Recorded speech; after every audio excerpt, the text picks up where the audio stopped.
भाभी ने लड़का से लड़की बनाया भाग 6। अब मैं निश्चिंत थी। वो मेरे बालों में प्यार से हाथ फिरा रही थीं। चल, अब खाना खा ले, भूखी होगी। अगले दिन मैं तैयार होकर शाम को 5 बजे शालू भाभी के घर पहुंच गई। फिर से दरवाजा कीर्ति ने खोला। आज मैंने काली टी शर्ट, काली जीन्स और काले ही स्पोर्ट्स शूज पहन रखे थे।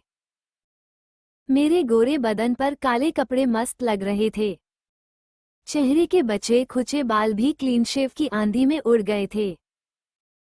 अब कहानी को मैं मर्द के रूप में बताऊंगा। मैं घर घुसते समय थोड़ा सकपका रहा था। एक तो अकेला, आज भाभी साथ नहीं थी। हम एक बेहद आलीशान ड्राइंग रूम में आ चुके थे। मैं एक कीमती सोफे पर बैठ गया। सर, मैं अभी मम्मी को बुलाती हूँ। और वो अंदर चली गई। थोड़ी देर बाद शालू भाभी अपनी बेटी के साथ अंदर से आई। माफ करना, तुमको इंतजार करना पड़ा। अरे नहीं भाभी, मैंने उत्तर दिया। चांदनी कैसी है? जी ठीक है, मैंने उत्तर दिया। फिर वो बोली, ठीक है। वो फिर अंदर चली गई। मेरा ध्यान उनके शरीर पर न होकर कहीं और था। पल भर में मैंने उनके कपड़े, मेकअप, गहने सब का एक्सरे कर लिया। मैंने कीर्ति की बुक को लेकर पलटना शुरू किया। मेरा ध्यान कीर्ति के बजाय उसकी नेल पेंट लगी पतली पतली उंगलियों पर था। काश मेरे हाथ ऐसे होते, मैं सोच रहा था। कहाँ खो गए सर? मुझे कीर्ति की आवाज कहीं दूर से आती सुनाई दी। हाँ, कुछ कुछ नहीं।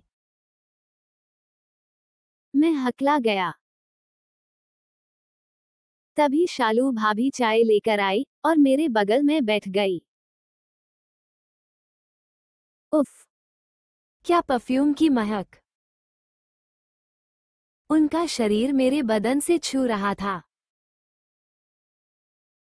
सलीके से बांधी गई साड़ी, उनके गोरे गोरे हाथों के लंबे लंबे नेल्स जो पर्पल नेल पेंट से दमक रहे थे, उनकी पतली पतली कलाइयों में दर्जन भर चूड़ियां। ओह, क्या करूं? शालू भाभी से कैसे कहूं कि भाभी मैं भी तुम्हारी जैसी बनना चाहती हूँ। मेरे बदन पर साड़ी हो, हाथों में चूड़ियां हो, नेल पेंट लगा हो, कानों में झुमके लटक रहे हो, नाक में प्यारी सी दमकती नथ हो। मेरी पैंटी में कुछ गीलापन उतर आया था, अगर अभी न गया तो गड़बड़ हो जाएगी। क्या हुआ? चाय क्यों नहीं पी रहे हो? अभी पीता हूँ, मैं हकला गया। जैसे तैसे चाय पी। कुछ समय बाद सोचने लगा कि अब क्या करूं? फिलहाल तो चुप रहना ही ठीक था। अच्छा चलता हूँ भाभी, कहकर खुद को संभालते हुए वहां से निकल गया। जैसे तैसे घर पहुंचा। भाभी किचन में थी, पानी पिया, बेड पर लेट गया। थोड़ी देर बाद भाभी कमरे में आई। कैसा रहा पहला दिन मैडम का? भाभी, मुझे नहीं लगता कि मैं पढ़ा सकती हूँ। मैं फिर से लड़कियों की तरह बोलने लगी। क्यों, अब क्या हो गया? भाभी परेशान होकर बोली। मैं कैसे बताती कि मेरा ध्यान माँ बेटी के कपड़ों और उनके मेकअप पर था। भाभी बोली, अरे बता तो सही, सच बोलना।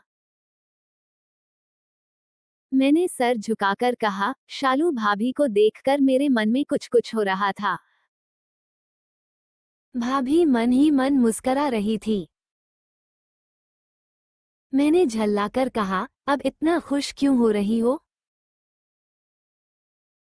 मैं बताती हूँ, मेरी गुड़िया सोच रही होगी कि वो भी शालू भाभी की तरह साड़ी, चूड़ी, नेल पेंट लगाकर मैडम बनकर कीर्ति को पढ़ाती। भाभी हंसते हुए बोली। भाभी आप भी ना। मैं धीरे से बोली। कोई बात नहीं, मैं देखती हूँ कि क्या करना है। कल से तू वहां जाना शुरू कर। फिर थोड़ी देर बाद बोली। यार एक आइडिया है। बताऊं? मैंने खुश होकर कहा, बताओ। शालू से कह दे कि शालू भाभी मैं भी आपकी तरह साड़ी, चूड़ी, मेकअप करना चाहता हूँ।